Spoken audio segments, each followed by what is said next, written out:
Hi, my name is Keith Kleis. I've been an orthotech for 23 years. I'd like to demonstrate the total contact cast. Now I know there are a couple different styles of this. Some involve over padding to unload the troubled area. I'd like to demonstrate the technique of using Orthoflex, the shrinking plaster, and an enclosed toe box for that total contact effect.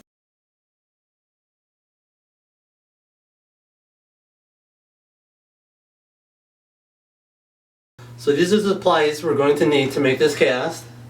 First, stockinette that will reach from the popliteal area to a couple inches beyond the toes. Padding, I prefer cotton for wicking through the toes and a minimal layer of padding along the cast.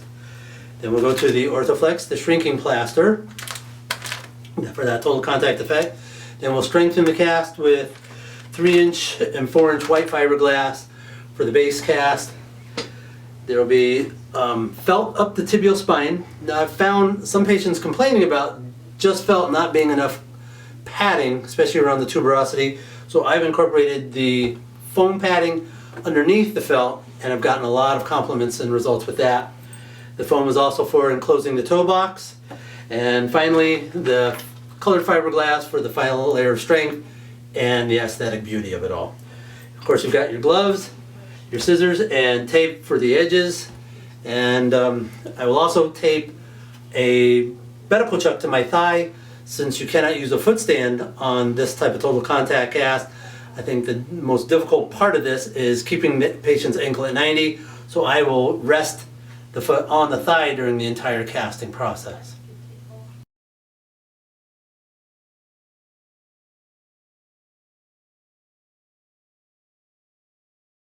So let's start with the stockinette, like we said earlier, from the popliteal area to a couple inches beyond the toes.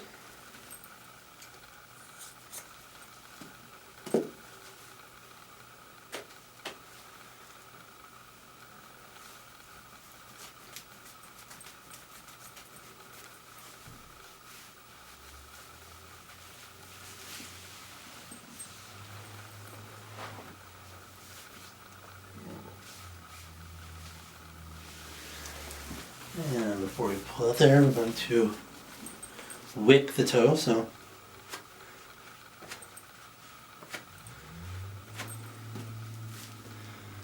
this helps keep the moisture buildup down inside the cast, since it is a closed-toed cast. And we make sure that, especially beneath the foot where the metatarsals are, the cotton is perfectly flat, so as not to cause a ridge and a new problem inside there.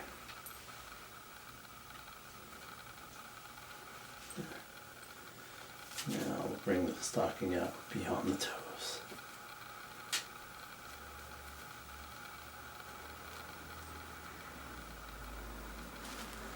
And we'll cut the stockinette away. An overlap is fine, but the fold over and a ridge is unnecessary pressure on the skin there. So we'll get rid of that.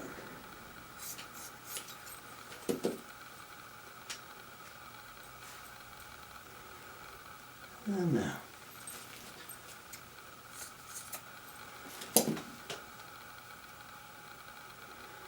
close those toes. Seal it with the tape you pulled off earlier.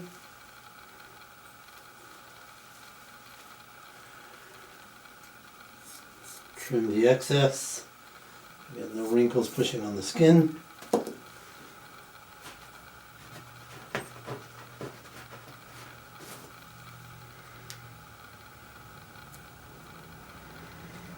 Okay.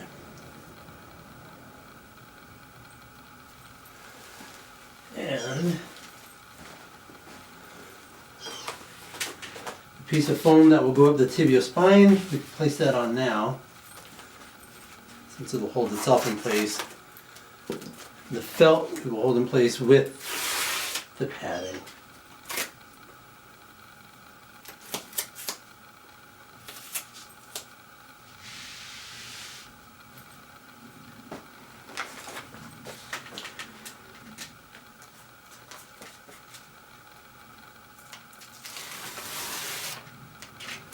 Get the padding to enclose the toe box. Like I said, behind the metatarsal heads. Around. And seal the toe box. And very carefully, again, trim the excess.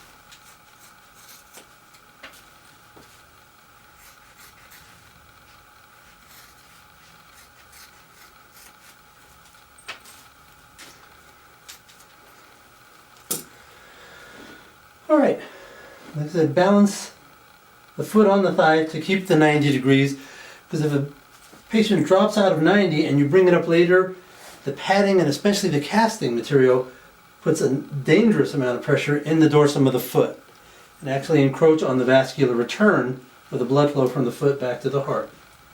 Start with our padding. I'll start back by the heel, bring that around without any pressure. Get rid of the excess tufts, and then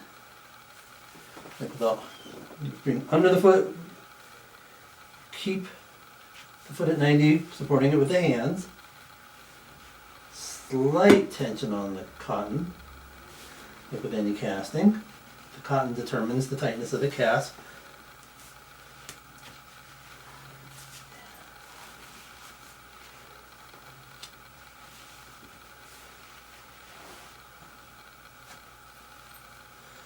Then we'll bring the other felt in. Ask the patient to hold that for me. As we 50% overlap with some slight tension.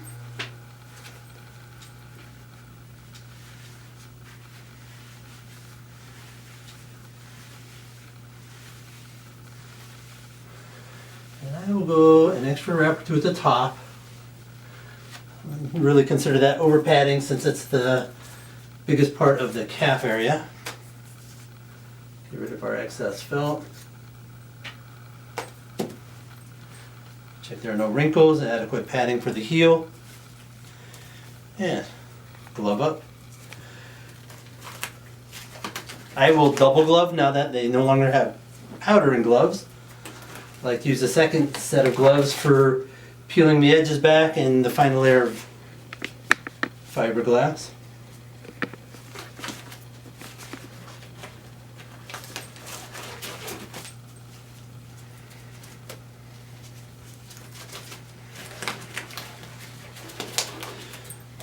First layer, the Orthoflex shrinking plaster.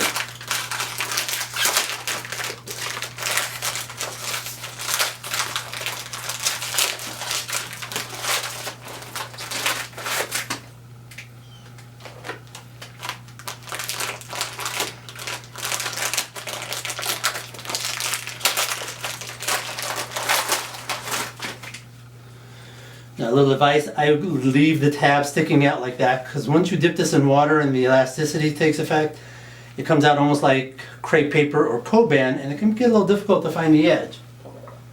Dunk that, 3 light squeezes, then twisting the edges a little bit will keep the majority of the water in there, so you don't get a dry, chalky plaster. Again, starting at the heel, coming around. No pulling, and then come over, supporting the foot to keep that 90 degrees. And proceed to wrap your plaster layer. Keep your casting tape in contact with the limb. Really reduces the risk of a bad habit of pulling your tape. Use the phrase, pull the cotton, push the tape. A little lamination. And the second roll.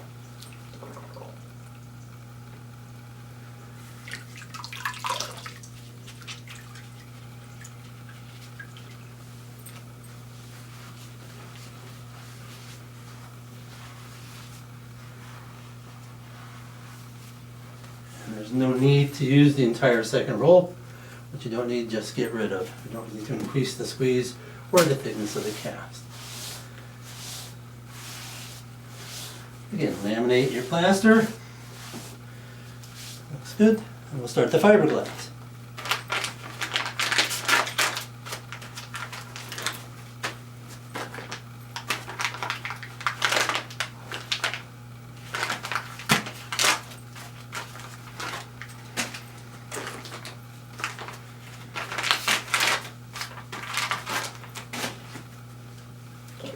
Again, 3 squeezes in the water, 1 squeeze out.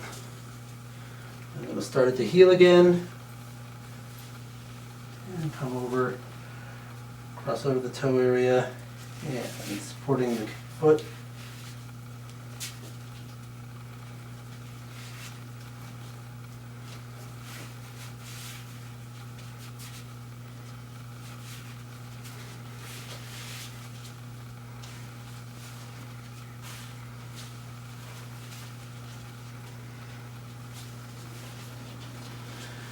Reinforce the heel and ankle area. Since this is a weight-bearing cast, you don't want a weak spot where it might not support the patient's weight as they weight bear.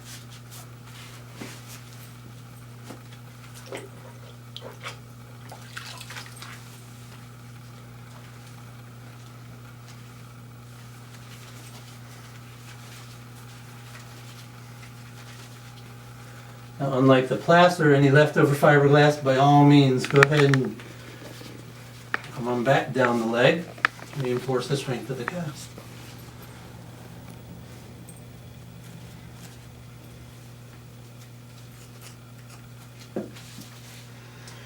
If you have a little tuft, put a slit in it so it lays down better.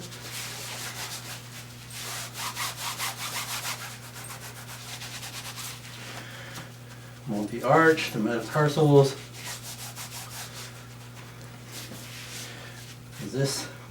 You want it to shape the entire contours of the bottom of the foot. There's another style of total contact where the patient steps on it and flattens the heel in the metatarsal area. This is not a style, that style we're going to show today. Now, being a weight-bearing cast, we do want to reinforce the bottom. I put 8 extra layers under the metatarsal and toe area, and I come out a little beyond the toes. I've noticed when it ends directly at the toes, sometimes, especially with the larger patients, they will crack the actual toe area. So we're bringing a little lip in front of it, and then 4 layers overlap there where the metatarsals are, and then the heel. Extra 4 layers there. And capture that.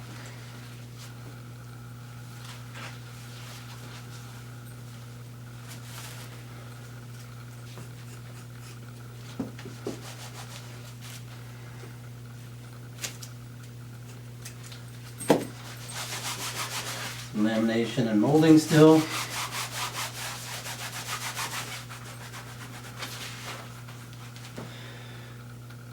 Peel off my first set of gloves like I talked about so that I can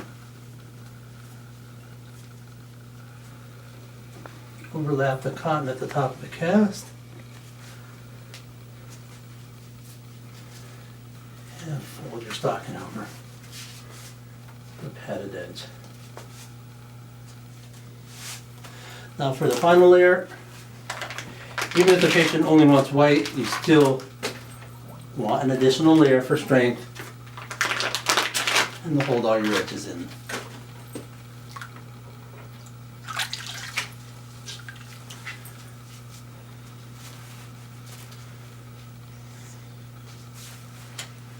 Alright, so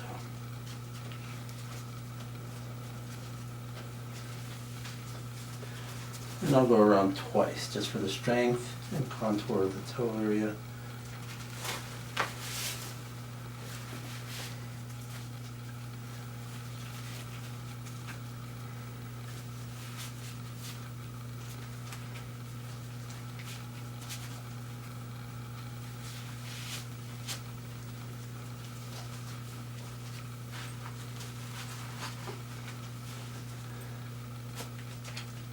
Ready?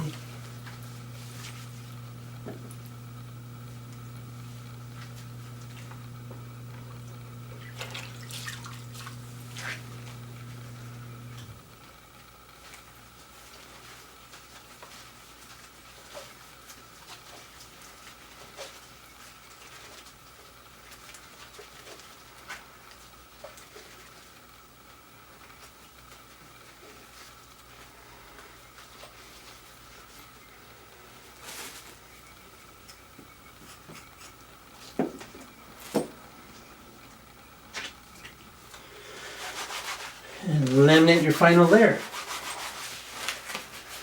The vast majority of these are weight-bearing casts, so they're dry enough. Fit them with the proper size casting shoe. I will ask them usually to do minimal walking for the rest of today, allowing the setting time, the curing of the plaster and the fiberglass before they really go out and walking.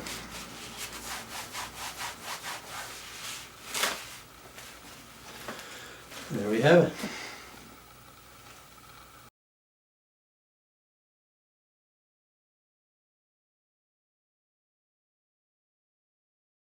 By resting on the thigh, we've got a good 91 degrees at the ankle and minimal padding for that total contact effect. Those are typically the two most common errors I see when I see other technicians cast, is the missing of 90 and over padding. Now if you have any questions or comments, please email me at kak.ortho@gmail.com. Thank you.